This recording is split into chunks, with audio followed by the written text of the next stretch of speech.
Salut à tous, c'est Pangdashenou, bienvenue sur cette vidéo qui aujourd'hui va parler objectif, donc va parler de coaching, va parler d'accompagnement et je vais rebondir sur un article qui a été édité le 15 août dans Psychology Today. C'est Anabi David qui l'a écrit et j'ai trouvé que c'était plutôt intéressant pour nous dans le sens où elle appelle ça How to Achieve Big, Airy, Audacious Goals, Don't Be Smart. Donc en gros, c'est n'utilisez pas le smart comme ça a pu être développé énormément, notamment en PNL et ou en hypnose. Et dans le coaching de façon générale, c'est un outil d'objectif qui est souvent exploité. Je vous donne quelques points clés. Je ne vais pas tout vous lire parce qu'il y a des éléments où elle parle beaucoup d'elle et très sincèrement, on s'en fout pour l'article. Donc, la popularité du concept des objectifs SMART est logique, c'est juste penser trop petit. C'est assez intéressant comme notion parce que ça revient sur l'article de Neuro que je vous ai lu il y a quelques jours qui partageait l'idée que beaucoup d'accompagnants ne laissaient pas suffisamment les partenaires avoir un self idéalisé qui s'exprime. Ce qui semble assez logique parce que on est plus dans la notion à se dire on recadre pour qu'il y ait une forme de réalisme et pour que la personne puisse se dire ok, ça je suis capable de le faire. Et ils avaient plus ou moins montré qu'il valait mieux laisser avec le levier un peu de fantasme et jouer avec pour l'accompagner. Donc en somme, quelqu'un qui vient en session, qui a un méga projet, à la place de recadrer et dire mais tu es sûr que tu peux atteindre cet objectif, ça va être plutôt ok, quelles sont les différentes étapes pour y arriver. Donc sous-ensemble, tout en laissant pour l'instant sur la notion du gros objectif pour jouer avec ce levier-là.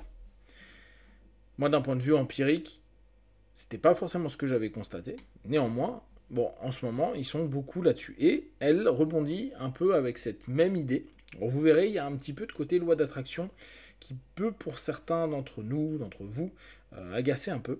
Donc je vais en faire pas mal un parallèle avec la méthode Silva. Je pense que ça peut être sympa pour certaines compréhensions. Donc, pensez grand, et le problème de Smart pour elle, c'est que ça ne fait pas penser assez grand.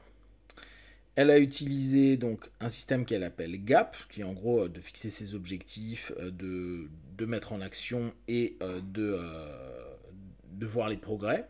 Donc c'est Goal, Action, Progress, GAP.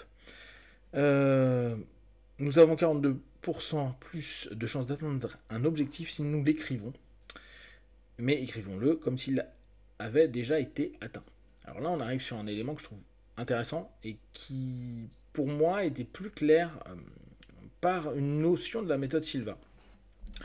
Dans la méthode Silva, il parle de deux mondes, le monde objectif, le monde de quotidien, et le monde subjectif qui est le sien. Et il part du postulat qu'on doit solutionner des problématiques du monde objectif, du quotidien, ce qu'on vit tous les jours, dans le monde subjectif, dans notre monde intérieur. Et comme on fait la démarche dans le monde intérieur, qu'on est en train de faire de la visualisation, qu'on est en train de voir les différentes structures que l'on met en place, qu'on médite, qu'on s'apaise, qu'on voit avec l'imagination tous les potentiels, etc., l'action est déjà faite. C'est-à-dire que quand j'ai mon objectif de réussir ceci ou cela, ou d'obtenir ceci ou cela, la réalité, c'est que c'est déjà fait, vu que dans le monde subjectif, c'est ok, je me vois maintenant, au bout de tous mes process, avec l'image finale de moi dans le succès par rapport à mon objectif. Donc, c'est fait.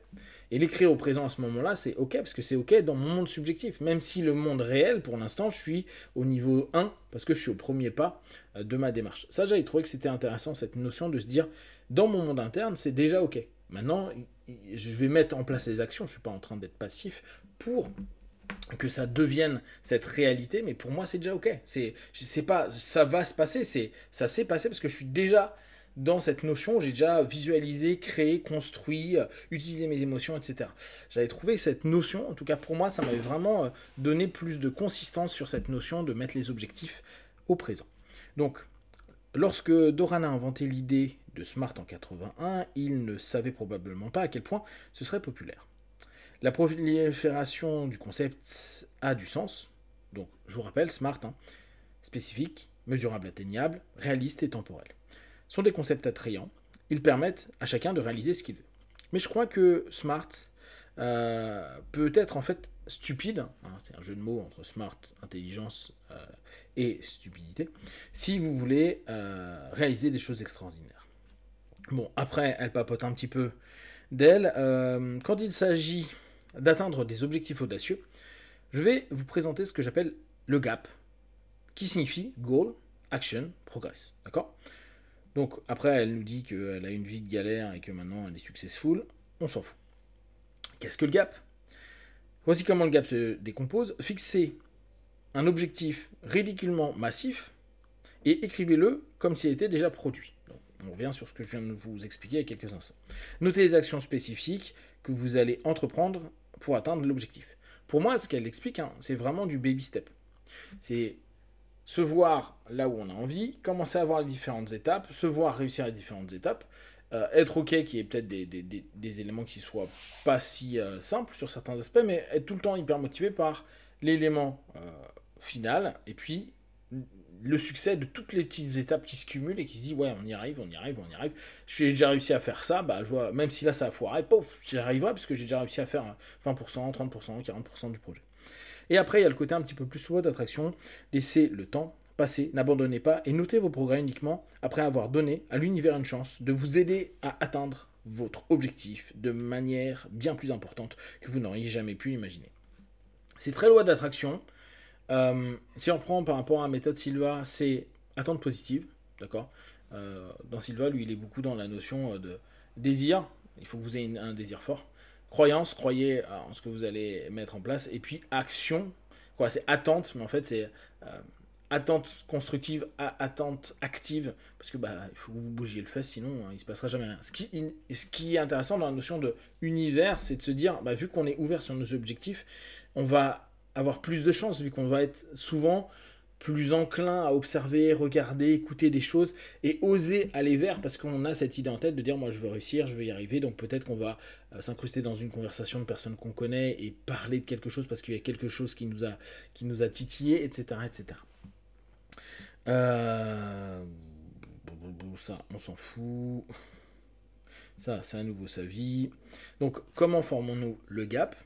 Première étape, fixez votre objectif et écrivez-le. Donc, restez vraiment sur cette notion-là. Hein.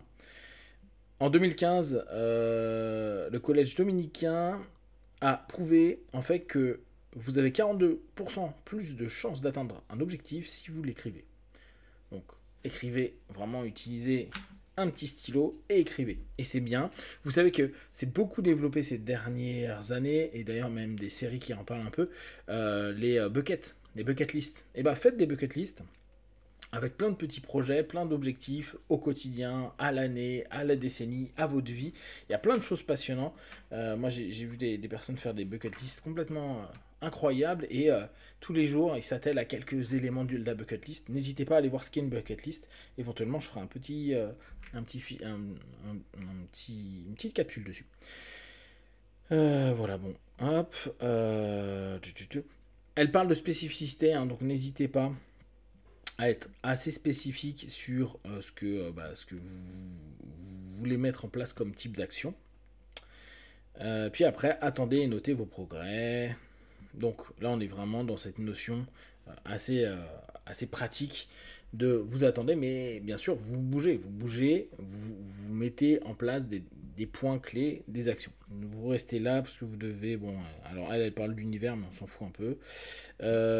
Voilà, donc après, si vous êtes bien dans toute cette notion de c'est l'univers qui va t'apporter des choses, c'est génial.